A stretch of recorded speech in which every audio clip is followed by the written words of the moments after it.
1절에 마음이라고 할 때에 내 사람의 의지, 또 생각, 정신 이런 걸 말하는데 경영이라고 되어 있어요. 이 경영은 아라크라고 하는 단어에서 유래했습니다. 이 단어의 뜻은 값을 정하다, 배치하다 그런 뜻이에요. 그러니까 마음의 경영이 사람에게 있다라는 얘기는 내 마음속에서 값을 정하는데 그 값이 뭐냐? 영원한 생명. 다시 말하면 영생을 얻으려고 내가 가치 있게 정돈한 것이 사람의 마음에 있는 거예요. 그래서 여기서 말할 때 영원한 생명을 위해서 자기 자신이 생각하고 그 가치를 위해서 마음판에 정리를 해놨어요. 그리고 그 정리를 위해서 사람들이 움직입니다. 말의 응답은 여호와께로부터 나온다 그랬어요. 여기서 내가 생각한 것을 영원한 생명의 가치를 위해서 움직이고 행동하는 그 모든 것들이 누구에게 있느냐? 하나님의 방법에 있다 그 얘기입니다. 그러니까 우리가 이 당시에는 율법이라고 하는 것으로 인해서 내가 영원한 생명을 얻으려면 선한 것을 해야 돼. 그런데 이 잠언이 쓰일 때에 이 당시에 사람들의 생각은 뭐냐면 내가 착한 일을 하면 구원받는다 말이에요. 그렇게 생각하는 시대예요. 그러나 성경은 뭐라고 하느냐? 하나님의 방법만이 영원한 생명을 얻을 수 있다라고 말하는 겁니다. 2절에 사람의 행위가 자기 보기에는 모두 깨끗하여도 자기가 영원한 생명을 얻으려고 가치를 정하고 그 가치에 따라 움직이는 이 모든 것들이 자기가 볼 때에는 깨끗하다라고 생각하는 거예요. 여러분, 사람들이 각자 오늘날도 마찬가지예요. 자기 생각은 늘 옳아요. 자기 생각은 늘 정당해요. 그렇게 생각들 하고 살아갑니다. 그러나 하나님이 보실 때에 여호와는 심령을 감찰한다 그랬어요. 여호와께서는 하나님께서 우리 마음 안에 하나님이 정하신 방법, 그 방법만으로 평가하겠다 그 얘기예요. 그러니 구약은 우리가 뭘로 봐야 되냐면 예수님이 이 땅에 오실 때의 그림자로 보는 거예요. 그리고 그 예수님이 실제로 오신 것이 신약 성경이 기록한 대로 오신 거예요. 그래도 구약에서도 누구를 만나요? 예수님도 만나고 성령님도 만나고 그랬어요. 그때 구약은 내가 만나고 싶다고 해서 그러진 않았어요. 하나님의 은혜예요, 그것이. 그래서 하나님이 내 마음속에 하나님이 정하신 방법, 그 방법으로 감찰한다라는 얘기는 측정하다, 평가하겠다 그런 뜻입니다. 3절에 너희 행사를 여호와께 말하라. 이때 이 너희 행사라고 하는 것은 아사, 이 단어에서 만들었는데 아사는 예수님이 만들어 놓으신 일들을 말해요. 그래서 여기서 너희 행사라고 하는 것은 내가 천국을 위해서 천국을 향해서 움직이는 모든 일들이에요. 그러니 내가 지금 영생을 얻기 위해서 행했던 그 모든 것들의 기준은 뭐냐? 하나님이 정하신 방법이란 말이에요. 그러니 내가 그 영생을 얻으려고 여호와께 맡기라. 너희 행사를 여호와께 맡기라. 이 맡기라는 단어도 갈랄이에요. 갈랄. 이 갈랄은 구르다라는 뜻이 있습니다.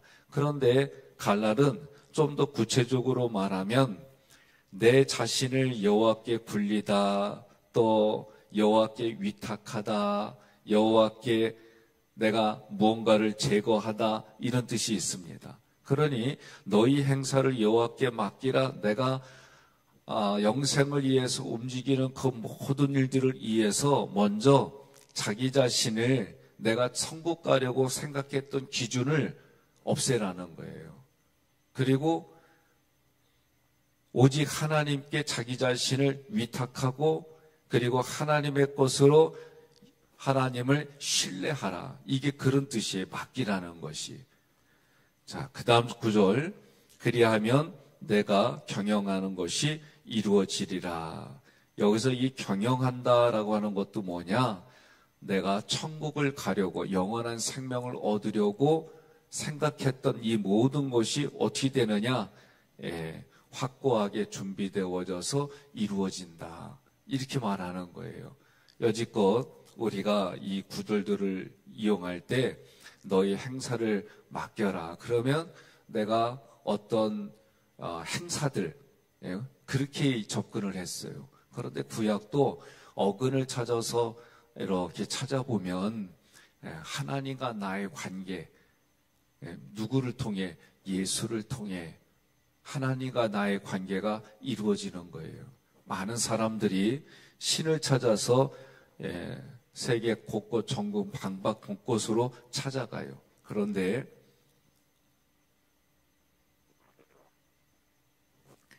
우리 기독교는 하나님이 나를 찾아와 주셨어요. 이게 달라요. 오늘 본문의 말씀에서도 이 말씀을 우리의 이성의 생각 그 수준에서 접근해 보지 말고 어근을 찾아서 이렇게 하게 되면 하나님이 우리를 뭐 하시려고? 살리시려고. 하나님이 나를 살리시려고 예수 그리스도를 보내주셨어요. 그 예수님을 보내주셔서 그 예수님을 내가 마음으로 믿는 거예요. 마음으로 믿는다는 얘기는 예수님이 나의 그리스도입니다. 이 고백이 중요해요. 그래서 예수님도 베드로에게 뭐라고 그러냐면 예수님에 대해서 선지자 중에 한 사람이라고 말하는 그 시대에 베드로가 예수가 나에게 그리스도입니다. 살아계신 하나님의 아들입니다. 이 얘기는 나에게 그리스도이고 나에게는 하나님이십니다. 이 고백이에요. 그러면 여러분과 저는 베드로처럼 예수님을 직접 만나고 보고 식사하고 그리고 같이 잠을 자고 그런 사람들은 사도인데 우리에게는 그게 없어요. 만나지 못한 거 그리고 보지 못하고 그래서 하나님은 영이시기 때문에 보지 못해요. 그런데 예수님이 자기 자신을 우리에게 뭘로 주셨냐면 말씀으로 주셨어요. 그래서 요한복음에 태초에 말씀이 계시니라 이 말씀이 하나님과 함께 계셨고 이 말씀이 육신이 되어 이 땅에 거하심에 그래서 여러분과 제가 추상적인 예수님을 믿는 게 아니라 내가 눈으로 성경에 읽어요. 선포되어지는 말씀이 내가 들어요. 그래서 믿음은 어떻게 생기느냐? 성경에 기록된 말씀을 내가 들음으로 믿음이 생기는 거예요. 그러니까 우리 이성으로는 이해할 수 없는 일들이에요. 그런데 성경을 읽다 보면 그 이성도 하나님을 이해하도록 만드셨다라고 고백이 되어져요. 그래서 성경의 말씀대로 눈으로 보고 귀로 들어요. 이것이 말씀이신 예수님이 내가 듣는 거예요. 그런데 그 말씀이신 예수님을 우리는 오감을 느끼는데 그거는 종교적인 경험들이 필요해요. 그러나 눈으로 보고 실제로 하는 게 우리가 만찬이에요. 예수님의 피와 예수님의 살을 우리가 전병으로 포도주로 상징을 둬서 그렇게 해요. 그런데 이런 상징들이 어느 날 내 삶의 의지와 그리고 감성에 이런 거구나 신기하다 그렇게 느끼는 종교적인 체험들을 다 해요.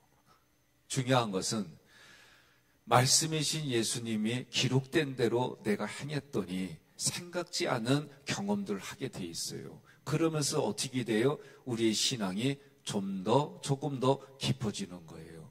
그리고 말씀을 하나님의 의도대로 우리가 배워요. 그리고 그 말씀대로 내가 받아들이고 그리고 마음판에서부터 그 말씀대로 적용해야지 하고 적용하기 시작하면 이런 체험들이 또 경험해요. 그리고 하나님이 말씀하신 대로 어느 날부턴가 살아가는 삶의 자리가 해석이 되어져요. 해석이 되어지니까 내가 어떻게 돼요? 믿음이 더 굳건해지고 그 믿음 때문에 내 안에 뭐가 생겨요? 사랑이 더 깊어지고 그런데 그 사랑이 우리 육신에서 나오는 게 아니라 아가페가 이게 예수님의 정신이 이런 거구나. 오늘 우리 좀 더 그것을 스피릿이라고 얘기를 해요.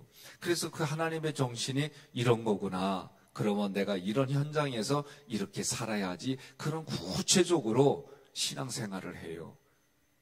나 중심에서 하나님의 말씀으로 내가 조금씩 영역이 넓어지는 거예요. 그 영역이 넓어질 때마다 믿음도 단단해지고, 그런 믿음 때문에 어떻게 돼요? 천국에 대한 소망이 생겨요.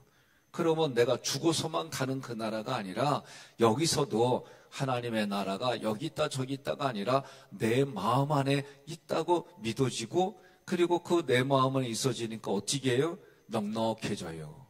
이게 그리스도의 부요함이에요. 그러니까 마음이 넉넉해진다는 얘기는 다른 말로 말하면 넓어져요. 넓어지면 어떻게 돼요? 품어지게 돼 있어요. 품어지면 어떻게 돼요? 서로 부대끼는 현장이 부드러워지는 거예요. 그리고 예수 믿게 되면 가장 중요한 게 뭐예요? 언어들이 바뀌기 시작해요. 하나님이 만드신 내가 하나님의 나를 만든 존재의 목적대로 여러분 성취하는 인생이 되는 거예요. 그래서 이런 모든 것들을 담아서 뭐라고 그래요? 사도 바울은 항상 편지를 쓸 때에, 인사할 때에 그리스도 예수 안에서 하나님의 뜻 안에서 자기가 사도가 됐고, 사도란 얘기는 예수님을 경험했다 그 얘기예요. 어떻게? 12 제자들처럼 그렇게 자기는 예수를 경험했단 말이에요. 그런데 사도 바울이 다른 사람들에게는 어때요? 율법에 너무 충실한 사람이에요. 예수를 믿는 사람들을 잡으러 다녔어요. 심지어 죽이기도 했어요. 그리고 옥에 가두기도 하고. 그런 사람이 어느 날 갑자기 예수의 제자가 됐다고 하니 못 믿겠단 말이에요. 그런 사람을 가지고 이래저래 얘기를 할 때 12 제자들도 호불호가 갈리는 거예요. 그런 이들이 하나님의 성령을 통해서 깨달아지고 말씀을 들으니, 그리고 눈에 보이지 않는 사람에 대해, 마음에 대해서도 이야기해주고 그런 거예요. 오늘 하루도 여러분과 제가 예수 그리스도 안에서 그 그리스도가 우리에게 베풀어 주신 모든 것이 하나님의 은혜인데, 하나님의 은혜로 하나님과 내가 원수가 됐던 우리들이 그리스도 때문에, 그리스도가 하신 일이 뭐예요? 나를 위해 죽으신 그 십자가 때문에 죽음 앞에서 염려하고 두려워하는 우리들에게 부활의 철면매로 많은 증인들이 보는 앞에서 승천하셨다가 이제는 우리에게 소망이 됐어요. 예수님이 승천해서 하늘보좌에 앉아 계신다는 얘기는 내 옆자리가, 우리의 자리가 예수님 옆자리로 준비됐다는 거예요. 그래서 그분이 다스릴 때에 우리도 하나님의 자녀가 돼서 그런 다스림이 있단 말이죠. 그것을 우리는 세상이 말하는 권력이 아니라 다스리는 게 뭐예요? 예수님이 섬기러 오신 것처럼 예수 믿지 않는 사람을 예수 믿게 하려고 우리가 어떻게 맞춰주잖아요. 섬김도 맞춰주는 거예요.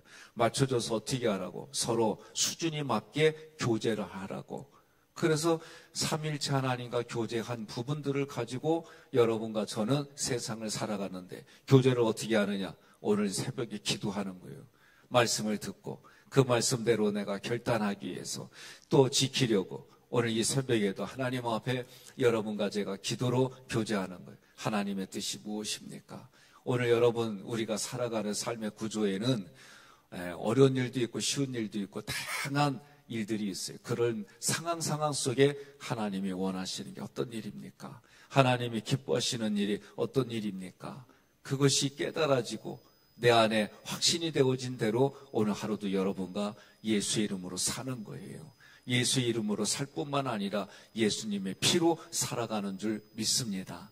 그래서 우리는 날마다 하나님이 기뻐하는 열매 맺고, 그 열매 가운데 그리스도의 부요함이 풍성함이 마음에 있고, 또 누군가에게 나의 선한 모습들이 누군가에게는 감동으로 가게 돼서 나도 당신이 믿는 예수님 믿어보겠습니다.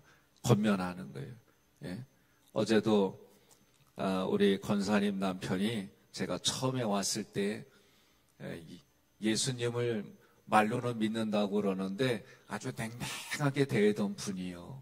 그분이 찾아가니까 기도하니까 아멘도 하시고, 그러면서 아내와 자녀들에게 하는 말이 내가 좀 더 일찍 예수 믿었으면 그러더래요. 그리고 그 안에 감명이 나는 남자분이 계신데 찬양을 그렇게 많이 부르신대요. 그러면서 하는 얘기가 젊었을 때 꽤 노래 부르며 놀았을 것 같대. 어쨌든 우리의 영혼은, 우리의 영생은, 우리에게 주어지는 영생은 육신이 살아있는 동안이에요. 육신이 살아있는 동안만 우리에게 기회가 주어지는 겁니다. 그 기회가 우리에게는 주어졌고 또 다른 누군가에게 그 기회가 여러분의 언어와 우리의 삶으로 그 영생이 흘러가는 줄 믿습니다. 오늘 하루도 살아있는 영생을 가지고 있는 하나님의 자녀로, 또 누군가에게는 예수님을 믿는 기회를 주는 전달자로 오늘 하루도 기쁘고 즐거운 복된 하루가 되시기를 주님의 이름으로 권면하며 축복합니다.